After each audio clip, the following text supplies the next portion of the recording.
Los jóvenes no salgan, no se vayan, porque hoy vamos a cerrar la trilogía de los mensajes para los jóvenes, para los hijos o jóvenes en general. Tercer mensaje para ustedes el día de hoy. Y estaremos hablando acerca de las amenazas para la vida espiritual del joven cristiano. Las amenazas para la vida espiritual del joven cristiano. Por supuesto que estas amenazas afectan al cristiano en general, sea hombre o mujer y tenga la edad que tenga. Entonces el mensaje es para todos, porque son las mismas amenazas. Sin embargo, ¿por qué enfocadas al joven? Porque es la edad en donde sus decisiones comienzan a contar de una manera muy especial. Cuando es un niño, el niño depende de las decisiones de sus padres, en gran medida. El niño hace lo que el papá dice, lo que la mamá dice. Los papás dirigen su camino hasta cierta edad. En la adolescencia, entrada a la adolescencia temprana y después la juventud, esta persona comienza a tomar sus propias decisiones y comienza a generar su propio camino, su propio destino. Y las decisiones que tome en la adolescencia van a ser importantísimos porque son las que van a forjar, como dije, su destino en el resto de su vida. El joven va a sufrir las consecuencias en su adultez de las decisiones que tomó en su adolescencia, en gran medida. Por eso quiero hablar a los jóvenes especialmente, para que tomen en cuenta estas amenazas. Como dije, si bien son amenazas para la vida cristiana de todo creyente en todas las edades, sea hombre o mujer, vamos a tocarlas específicamente para los jóvenes porque ellos están comenzando a tomar decisiones importantes en su vida que van a ser trascendentales para el resto de sus vidas. ¿Está bien? Entonces, ¿cuáles son las amenazas en la vida del joven cristiano? Las cosas que amenazan su vida espiritual. Vamos a verlas. Y las vamos a ver de los consejos de una madre, los consejos que una madre le dio a su hijo en Proverbios 31. Ahí vamos a ver unas y después vamos a ver otras más. Pero ahí comenzamos.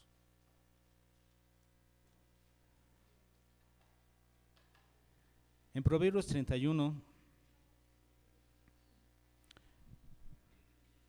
dice: palabras del rey Lemuel, la profecía con que le enseñó su madre. Fíjense, la profecía con la que le enseñó su madre.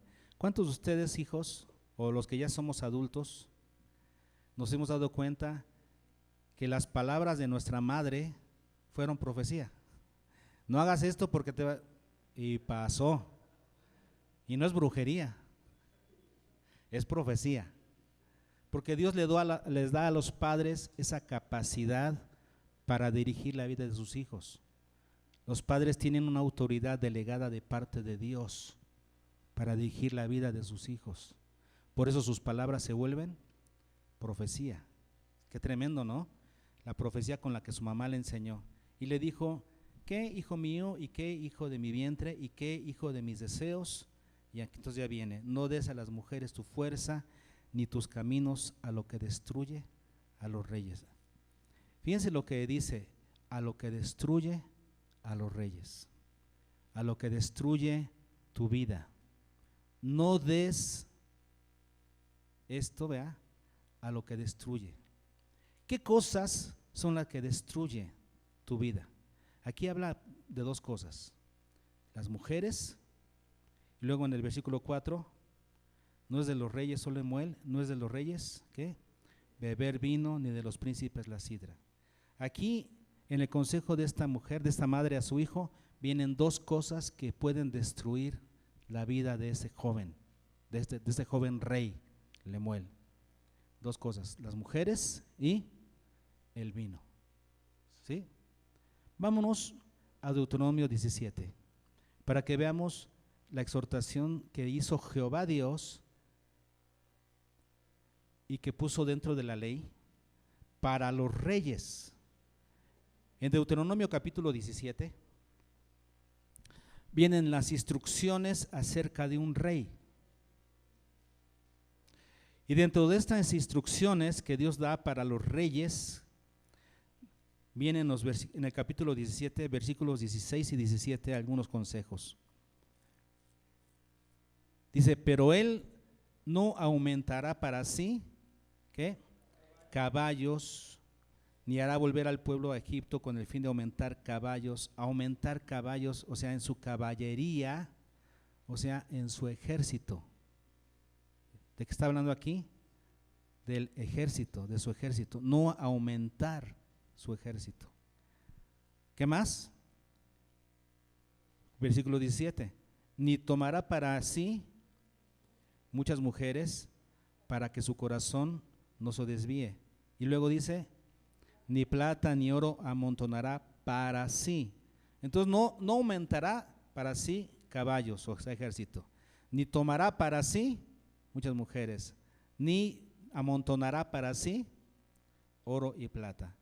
Entonces aquí tenemos las cosas que son una amenaza para la vida de los reyes, de los jóvenes reyes. ¿Cuáles son? Haciendo un resumen de esto: mujeres, vino, ejército y dinero. ¿Cómo podemos clasificar estas amenazas? Podemos clasificarlos en tres. Si ustedes leen 1 de Juan 2:16, 1 de Juan 2:16, ahí nos dice, las cosas que están en el mundo, pero que Dios no las puso, no son de Dios, son las cosas que están en el mundo. Eso quiere decir, las cosas que Satanás puso en el mundo como filosofías de vida. ¿Y cuáles son esas tres cosas que gobiernan en el mundo? Los deseos de la carne, los deseos de los ojos y la vanagloria de la vida. Y aquí tenemos, curiosamente, dentro de los consejos que le da la mamá de Lemuel y los consejos que se le dan a estos jóvenes reyes, tenemos esa misma clasificación. Qué interesante, ¿no? Fíjense, por ejemplo, las mujeres, dentro de este contexto específico donde se le advierte a Lemuel que no dé a las mujeres su fuerza, ¿a qué se refiere? A los deseos de la carne. Las mujeres en ese contexto se refiere a la clasificación de los deseos de la carne. El vino y el ejército, aumentar el ejército y tomar vino, está dentro de la clasificación de los deseos de los ojos. ¿Por qué? Porque estamos hablando de sentidos, los sentidos. El rey que amontona ejércitos, ¿verdad?, para que de acuerdo a sus sentidos él se sienta seguro. O aquel que toma vino y sus sentidos son distorsionados por el vino. Se refiere a los sentidos. Los deseos de los ojos tienen que ver con los sentidos, con lo que percibes. Y luego el dinero tiene que ver con la vanagloria de la vida, sentirse feliz por tener. La carne, las mujeres entonces tienen que ver con los deseos de la carne, eso quiere decir con lo que sientes. El vino y el ejército tienen que ver con los ojos, los sentidos, o sea, lo que percibes. El dinero tiene que ver con la vanagloria de la vida, o sea, con lo que buscas. Entonces, ¿qué es lo que tenemos que cuidar? ¿Cuáles son las tres amenazas para la vida del joven cristiano? Lo que sientes, lo que percibes y lo que buscas. Esas son las tres amenazas, las cosas que tienes que cuidar. Cuando hablamos de lo que sientes, nos referimos a tus deseos, a tus impulsos. Cuando hablamos de lo que percibes, nos referimos a las ideas, a las doctrinas. Cuando decimos lo que buscas, nos referimos a tus metas en la vida. Lo que sientes tiene que ver con tus deseos, con tus impulsos, los cuales están ¿en dónde? En tus miembros. Los impulsos de tus miembros. Porque la carne, cuando se refiere a los deseos de la carne, ¿dónde está eso? En tu cuerpo. Tus deseos están en tus miembros. Cuando nos referimos a lo que percibes, o sea, ideas, doctrinas, ¿dónde está el lugar de batalla? En la mente. Y cuando nos referimos a lo que buscas, a las metas, ¿dónde está el lugar de batalla? En tu entorno. Cuando hablamos de la carne, los deseos de la carne, lo que sientes, tus impulsos, ¿dónde se encuentra la satisfacción? En lo sensual. Cuando hablamos de lo que percibes con tus ojos, con tus sentidos, estamos hablando de doctrinas, de ideas en tu mente, estamos hablando de una satisfacción intelectual. Y cuando hablamos de la vanagloria de la vida, lo que buscas, tus metas, estamos hablando de satisfacción material. Vamos a hacer ese recuento a continuación para que ustedes lo tengan. Lo pueden anotar o si gustan, después se los podemos, esa misma presentación la podemos subir al grupo y ustedes la pueden bajar y tener, ¿verdad? Pero vamos a analizarla. Vean ustedes entonces de lo que estamos hablando, para que les quede más claro. Las amenazas del joven cristiano. Estamos hablando de el contexto, o sea, cómo lo describe en su contexto la Biblia. ¿Qué sigue? La clasificación, ¿qué sigue? La definición, lo que sigue, su significado, el lugar donde está la batalla y la satisfacción. Decíamos que la primera clasificación es las mujeres. Cuando Proverbios dice, no des a las mujeres tu fuerza, está diciendo en el contexto, en su contexto de Lemuel, que la amenaza son las mujeres. ¿A qué se está refiriendo? ¿Cuál es la clasificación? La carne, los deseos de la carne. A lo que se está refiriendo la mamá de Lemuel es que tengan cuidado con los deseos de la carne. ¿Cuál es la definición? Lo que sientes. ¿Qué son los deseos de la carne? Lo que sientes. Su significado, deseos, impulsos. Son tus deseos, tus impulsos. ¿En dónde están? En tus miembros, en tu cuerpo. Ahí es donde sientes esos impulsos. ¿Y qué es lo que quieren satisfacer ahí? La sensualidad, tu sensualidad.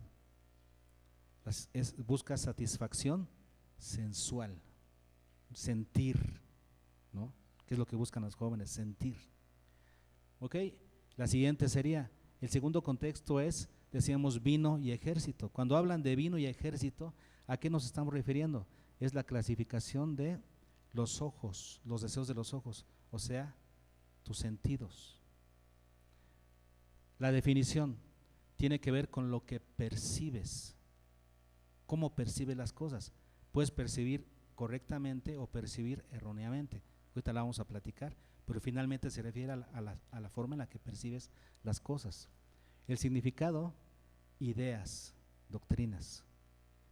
La amenaza para el joven son ideas o doctrinas. El joven lo quieren adoctrinar, ¿no? El mundo quiere adoctrinar a la juventud hoy en día, más que nunca. El lugar, ¿dónde es el trabajo? En la mente. ¿Cuál es la satisfacción que se busca? Una satisfacción intelectual. Luego vamos con el tercer contexto, que es el dinero. Cuando hablamos de dinero, ¿a qué se está refiriendo? ¿A qué clasificación? A la vanagloria de la vida. Creer que por tener dinero vas a ser feliz. Ahorita la vamos a ver un poco más a detalle. ¿Cuál es su definición? Lo que buscas. Es lo que buscas en esta vida. Su significado, tus metas. ¿Qué es lo que buscas? ¿Cuáles son tus metas en esta vida? Porque puedes buscar cosas que para Dios son vanas, ¿no? Que para ti son muy importantes, pero que para Dios no tienen realmente valor. A eso se refiere. ¿Cuál es el lugar? Tu entorno. Tener casa, tener cuenta de banco, tu entorno. ¿Y cuál es la satisfacción que se busca? La satisfacción material. Si quieren esa página, esa página la podemos subir para que la tengan como un recuerdo, ¿sí? Y lo estén meditando, porque sé que está muy extenso esto. Pero de esto vamos a estar platicando, de estas tres clasificaciones. De las amenazas para la vida cristiana se resumen en ¿qué? En lo que sientes, lo que percibes y lo que buscas. Vamos a ver cada una, ¿ok? Primero comenzamos con lo que sientes, que tiene que ver con los deseos de la carne.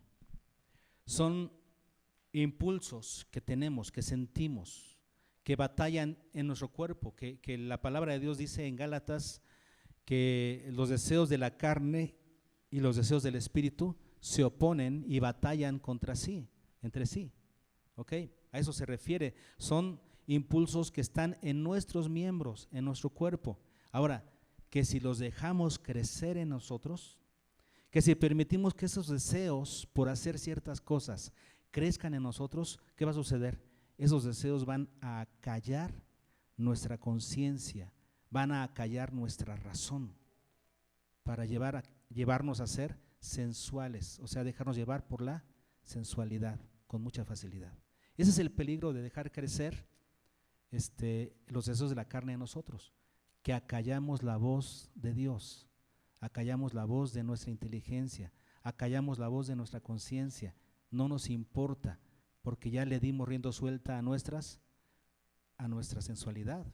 Ya tenemos el pecado bien pensado, deseado, se ha vuelto un deseo incontenible en nosotros. Ya no hay razón que nos permita, que nos pare. Ahora hay que hacerlo, ¿no? Entonces, ese es el peligro de hacer crecer los deseos de la carne en nosotros. Ahora, si bien esos deseos de la carne se refieren a cualquier tipo de impulso fisiológico, comer, dormir, descansar, pero nos vamos a abocar a tocar solamente uno, el deseo sexual, porque es el que más está pervertido en nuestra época. La fornicación es el que más amenaza la vida del joven cristiano el día de hoy, haciendo lo que crea que no pasa nada, ¿no? Cuando es un pecado muy grave delante de Dios. ¿Por qué es tan grave el pecado sexual? Porque ya lo dijimos, ¿no? Cuando tú alimentas ese deseo en tu corazón, entonces con tal de satisfacer ese deseo, ese sentimiento, tu voluntad queda debilitada, al grado de romper tu pacto de fidelidad con Dios, a ese grado. ¿Estás dispuesto a romper tu pacto de obediencia a Dios porque dejaste crecer ese deseo en tu corazón? Ya nada te importa. Ahora lo que quieres es satisfacerlo. Así es que tus compañeros van a venir con invitaciones, o más que invitaciones, con retos para que le des rienda suelta a tu sensualidad. Y te van a decir que satisfagas esa situación a costa de lo que sea, como lo hizo Amnón con Tamar, que con la idea de que no habrá consecuencias, o por lo menos no consecuencias inmediatas. Y si las hay, pues vale más pedir perdón que pedir permiso. Entonces hay que hacerlo. El joven está todos los días siendo influido para satisfacer sus necesidades fisiológicas ya, de manera inmediata, a la forma en la que el mundo lo invita, a través de la fornicación. ¿Qué es fornicación? Todo tipo de desviación en lo sexual. El mundo ha inventado hoy en día un montón de formas para satisfacer nuestras necesidades sexuales, pero todas ellas son equivocadas. La forma correcta de satisfacer esa necesidad que Dios puso en el hombre está en la Biblia. Satisfacer tus necesidades sexuales dentro del matrimonio. Punto. Y ahí son plenamente satisfechas. Pero si no, si lo haces de otra forma, estás haciendo caso a la voz del mundo. El apóstol Pablo da la mejor razón, nos da las mejores razones para rechazar la fornicación.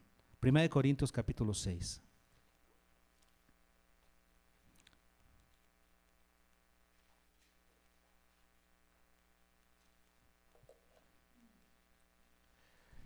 Y desde el versículo 13 en adelante. Las viandas para el vientre y el vientre para las viandas. pero tanto al uno como a las otras destruirá Dios. Pero ahí viene lo que sigue. Pero el cuerpo no es para la fornicación, sino para el Señor, y el Señor para el cuerpo. Así es que el cuerpo no es para la fornicación. Algunos dirán, pero entonces ¿por qué Dios puso esos deseos en mi cuerpo? Si los puso es porque debe querer que los satisfaga, ¿no? Así es que a darle. No es para la fornicación. Sí tienes un cuerpo que fue diseñado sexualmente, sí. Tienes ese aspecto sexual dentro de ti, el cual debes descubrir y debes saber cómo utilizarlo para glorificar a Dios. ¿Puedes glorificar a Dios con el aspecto sexual de tu vida? Sí. Y la Biblia te dice cómo. Y repito, el mundo tiene muchas formas, muchas invitaciones para que lo hagas de la manera equivocada. Todas esas formas equivocadas, ¿cómo se llaman? Fornicación, porneía, o sea, todo tipo de desviación en relación a lo sexual. Entonces el cuerpo no es para la fornicación, o sea, no es para que satisfagas tus necesidades de maneras en las que el mundo lo hace.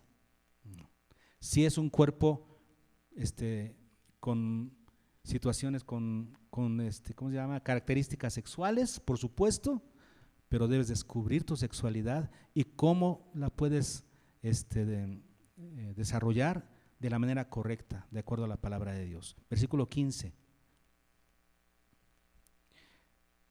¿No sabéis que vuestros cuerpos son, qué?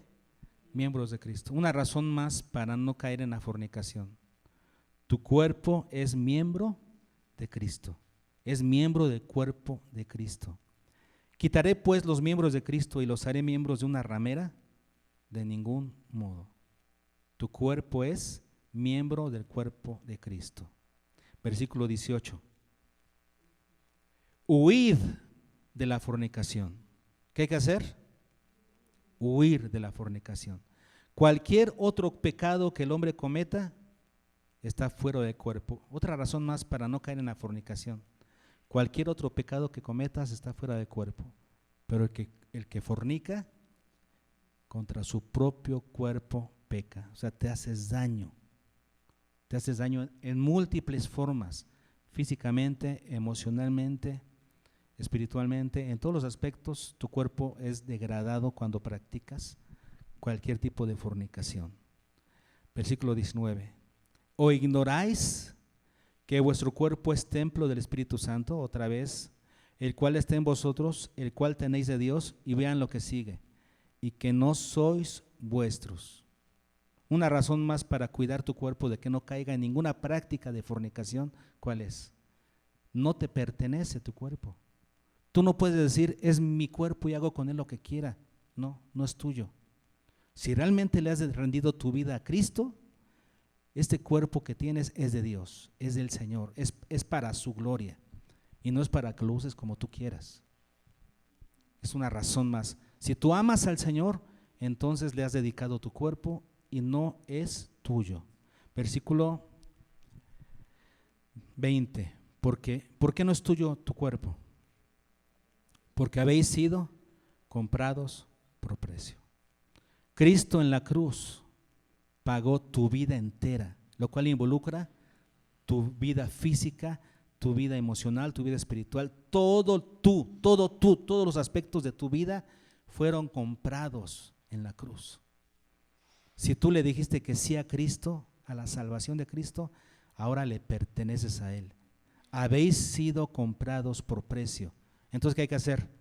Glorificad pues a Dios en vuestro cuerpo. Ahí está. Porque es de Dios. ¿Quieres más razones que esas? Digo, si tú realmente eres cristiano, si realmente le has entregado tu vida a Cristo, si amas a Dios, estas son las razones de peso que necesitas. Tú le perteneces a Cristo. Este cuerpo no es tuyo. Debes glorificar a Dios con tu cuerpo. ¿Ok? No permitas que tus impulsos acallen la voz de Dios, acallen tu mente y tu voluntad. ¿Qué le dice Pablo a Timoteo? En 2 de Timoteo 2:22. Huye también de las pasiones juveniles Y sigue la justicia, la paz, la fe, el amor con los que de corazón limpio invocan al Señor. Huye de esas pasiones. No les des lugar, porque si las haces crecer en ti, luego no vas a poder parar. ¿Cuál es el momento de rechazar esas tentaciones?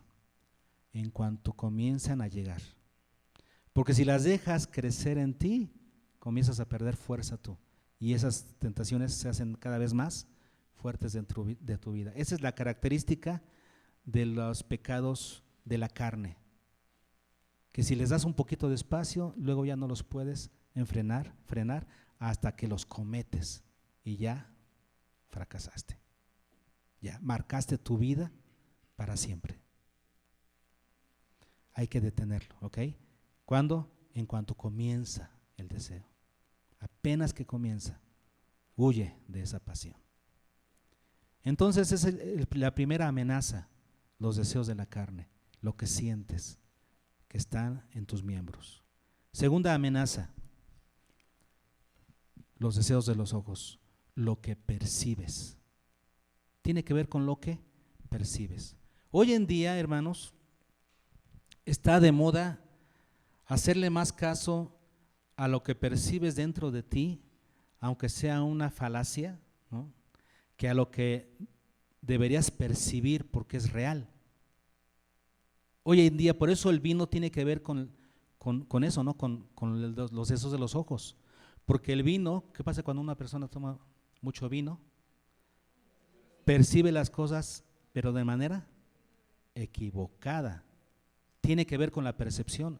Y hoy en día vivimos en una generación que a lo bueno le dice malo y a lo malo le dice bueno. ¿Qué significa percibir? Porque es una palabra que está de moda, ¿no? ¿Sí? Cuando dicen las personas que cada quien puede tener el sexo que quiera de acuerdo a su propia percepción. Yo me percibo así, ¿no? Y hoy en día ya no tiene que ver tu biología ya no manda. Y esto está cada vez en Argentina, en España ya está de lleno esta idea, y en los países latinoamericanos y en México cada vez se hace más fuerte esta situación, cada vez mucho más fuerte. La biología ya no determina tu sexo, sino tu percepción, como tú te percibas.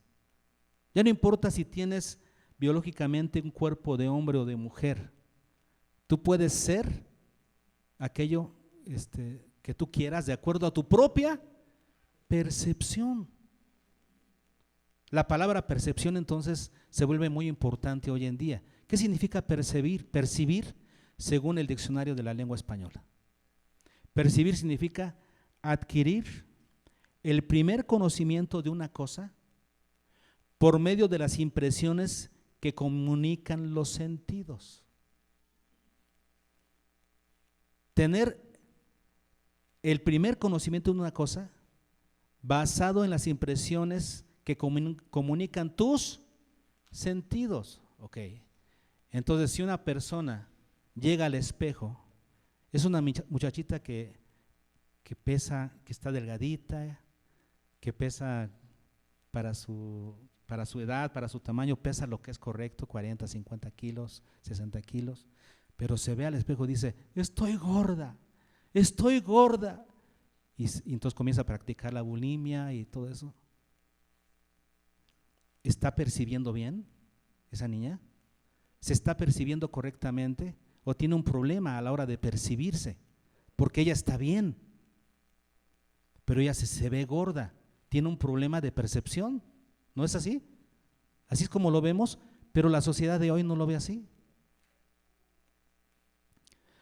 Nosotros podemos percibir las cosas correctamente si nuestra percepción se basa en cosas verdaderas, objetivas, verdaderas científicamente. Por ejemplo, nuestra biología, ¿no? Por ejemplo, a un niño, a un bebé, ¿tú sabes que es niño por qué? Porque trae calcetines azules. ¿Y por qué es niña? Pues porque trae rosas. ¿Verdad que sí?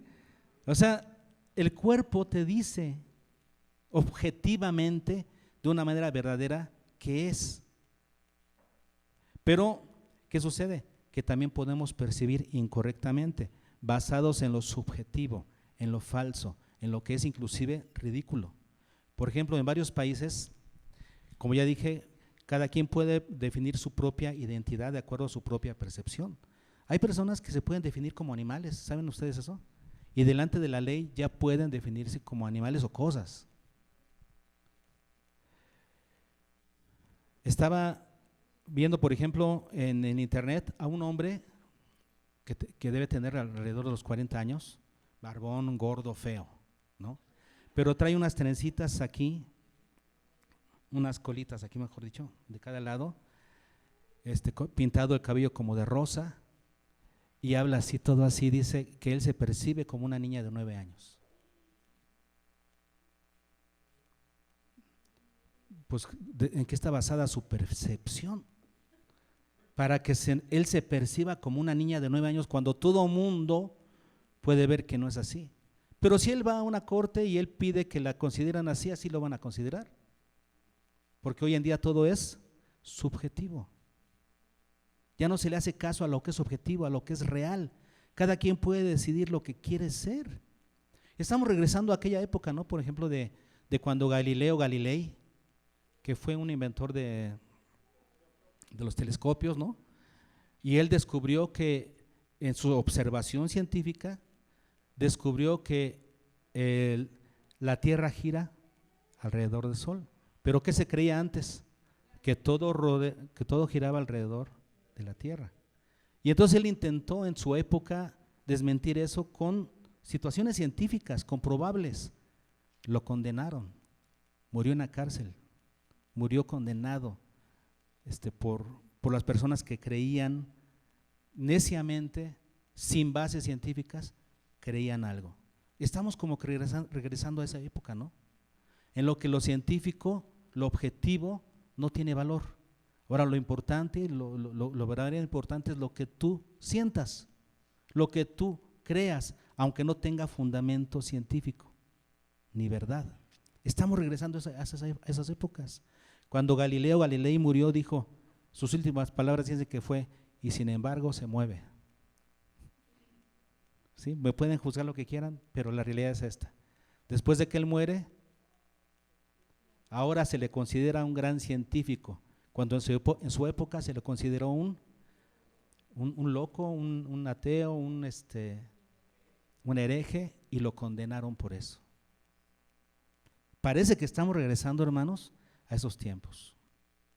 Hoy en día, si un psicólogo ayuda a un hombre biológico, estamos hablando a una persona que es hombre biológicamente, que tiene todos sus órganos de hombre, ¿ok? Pero que en un tiempo se quiso percibir como mujer, pero ahora quiere regresar a su hombría. Si esta persona va con un psicólogo para que le ayude a reafirmarse como hombre, hoy se dice que es una terapia, que están haciéndole una terapia de conversión. Porque ese hombre era homosexual y ahora lo quieren regresar a ser hombre. Pero si alguien quiere operarse, quitarse los genitales, ponerse hormonas que no le corresponden o quitarse hormonas que le corresponden por nacimiento, dicen que es terapia de afirmación. ¿Dónde estamos parados? Todo está al revés. ¿Qué es afirmación? Terapia de afirmación significa afirmar en alguien en relación a lo que es objetivamente es. Eso sería reafirmarlo. Para ellos afirmar significa a alguien que no es de ese sexo, cambiarlo. Para ellos eso es terapia de afirmación. Qué increíble, ¿no? Eso nos deja ver en dónde está el problema. El problema de la percepción es un problema de ideas, de trabajo. ¿En dónde? En la mente. El LGBT es un movimiento que más bien es una doctrina, y lo que quieren hacer es adoctrinar al mundo de acuerdo a sus ideas. Hoy en día el mundo está siendo adoctrinado por este movimiento para que crean que es cierto, que son ciertas cosas que califican cosas como ciertas cuando realmente no lo son. Es como cuando era la teoría de la evolución, ¿no? Que nunca dejó de ser teoría y se enseñaba en la escuela como si fuera algo científico, algo real, cuando nunca fue comprobado. Lo mismo ahora, se maneja esto del movimiento LGBT y todo el mundo cree que es cierto, que hay personas que nacen así, cuando la ciencia dice que no es cierto. Las personas no nacen así, ¿no? Teniendo un cuerpo de hombre, pero por dentro son mujeres, o al revés. Eso no se nace así, esto está comprobado científicamente. Pero este movimiento LGBT está adoctrinando la mente del mundo para hacernos creer lo contrario. Y la gente está cayendo en ese adoctrinamiento. Por ello la lucha de los sentidos, de la percepción, es el adoctrinamiento. Es una lucha mental para ver quién gana tu mente. ¿Qué dice al respecto la palabra de Dios? Segunda de Corintios 10.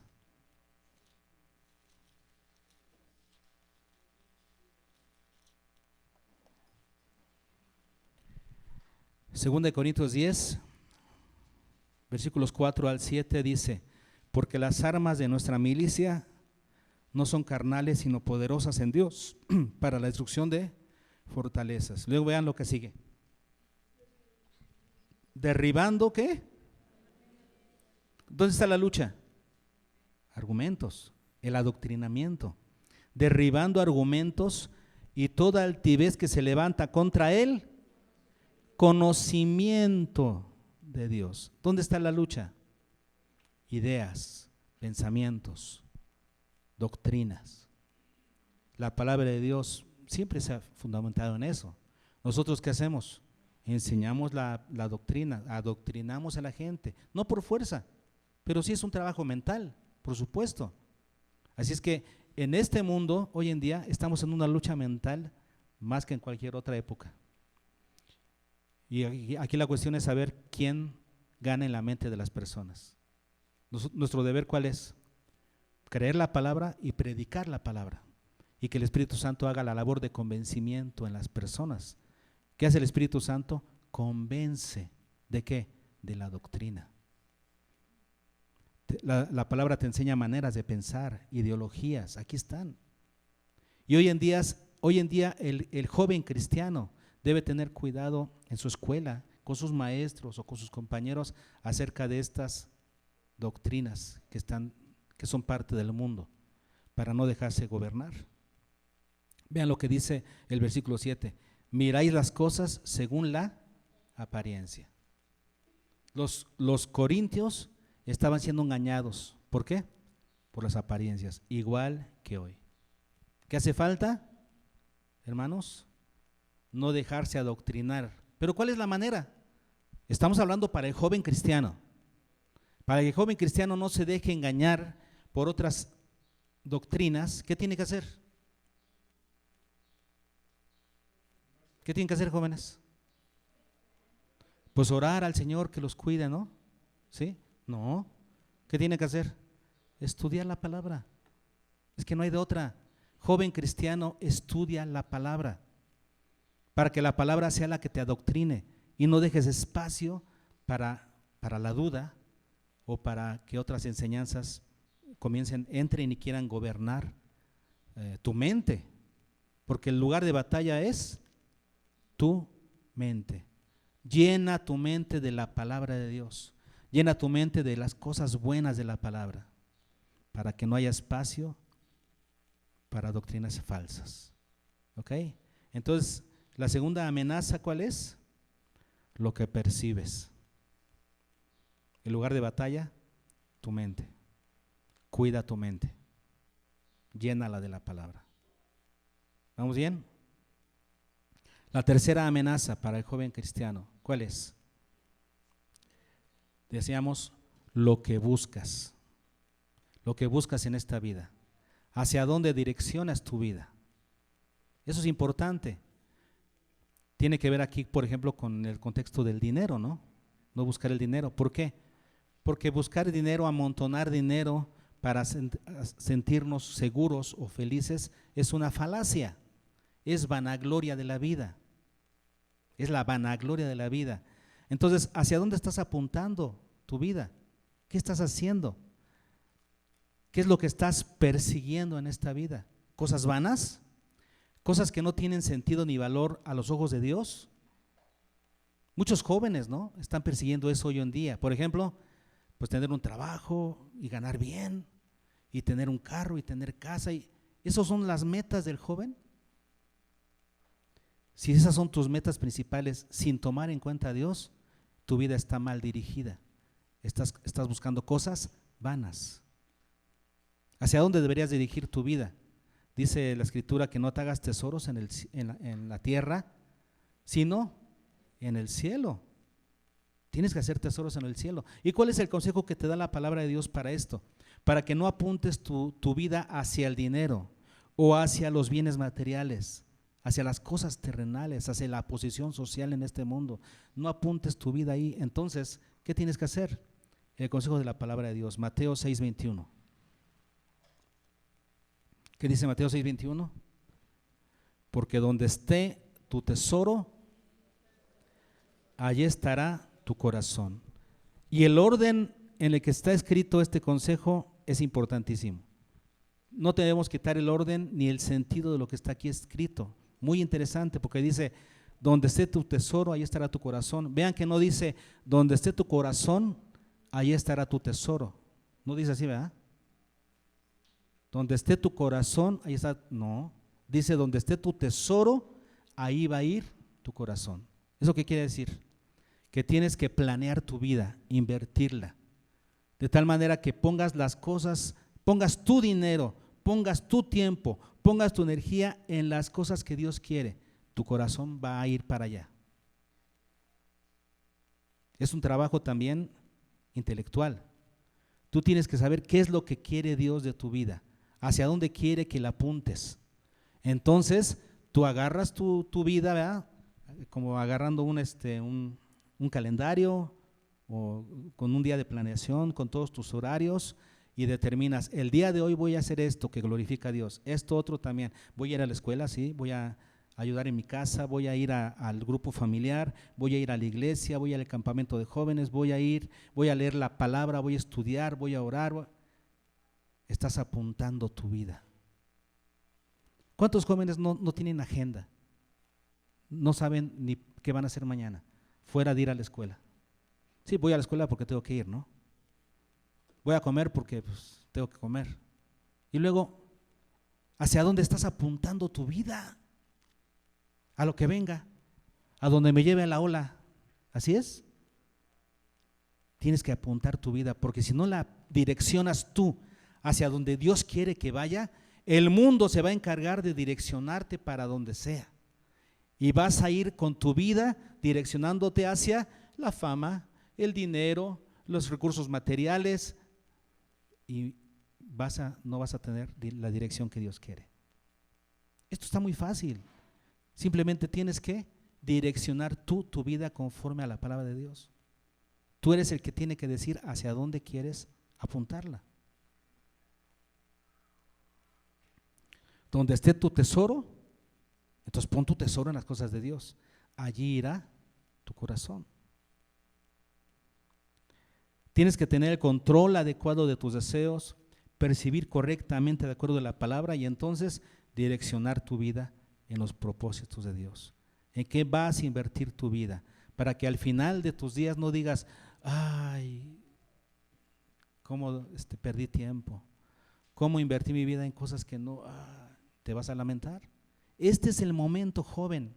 Por eso especialmente a los jóvenes quería decirles esto, porque los que ya pasamos, ya, si la regamos, pues ya, ¿qué hacemos? Todavía podemos elegir y solucionar, sí, pero echamos a perder muchas cosas. Joven, adolescente, estás en la edad perfecta para tomar buenas decisiones. Direcciona tu vida en las cosas de Dios. No hagas que se pierda en cosas que son vanas, o sea, sin valor, sin sentido. Haz tesoros en el cielo. Vamos a echarle un vistazo final al cuadro para que lo recordemos y recordemos muy bien cuáles son las 3 amenazas. Ahí están, miren, ahí están. ¿Cuáles son? Según el contexto, mujeres, vino, ejército, dinero. Pero ¿cuál es la clasificación? Deseos de la carne, deseos de los ojos, o sea, de los sentidos, la vanagloria de la vida. Aquí viene el siguiente punto que nos aclara mejor los términos, en la definición. ¿A qué nos estamos refiriendo? ¿Cuáles son las amenazas de tu vida? Lo que sientes. Cuidado con lo que sientes. Que no dejes crecer esos sentimientos si no son correctos, porque te van a llevar a callar tu mente y tu conciencia y a desobedecer a Dios. Así es que cuidado con lo que sientes. Luego la siguiente clasificación es lo que percibes. Que lo que percibes no sea lo que tú quieras o lo que tú crees o subjetivamente. No.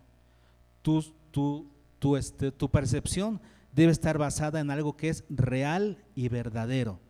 La palabra de Dios y lo biológico, la ciencia, lo que está comprobado científicamente. Ahí debe estar basada tu percepción, en lo que es real, ¿no? Y lo que es verdadero. Si no, entonces vas a caer en una percepción que te va a llevar al error, una percepción subjetiva. Entonces, cuida lo que percibes. Y número 3, lo que buscas. ¿Cuáles son tus metas en esta vida? ¿Qué buscas? Si no la direccionas tu vida tú, ¿quién la va a direccionar? ¿El mundo? ¿La filosofía del mundo? ¿La influencia de tus amigos? ¿Quién? Tú tienes que direccionar tu vida de acuerdo a lo que sabes de la palabra. Hazte responsable, decíamos la semana pasada, ¿no? Tú ya estás en la edad de hacerte responsable de tu vida. Ya no es papá y mamá. Adolescente, joven, es ahora tu responsabilidad. Así es que estudia la palabra y direcciona tu vida en los caminos de Dios, para que no estés en la vanidad. ¿Ok? ¿Cuáles son las 3 amenazas, hermanos, para el joven cristiano? Lo que sientes, lo que percibes, lo que buscas. Cuidado con eso.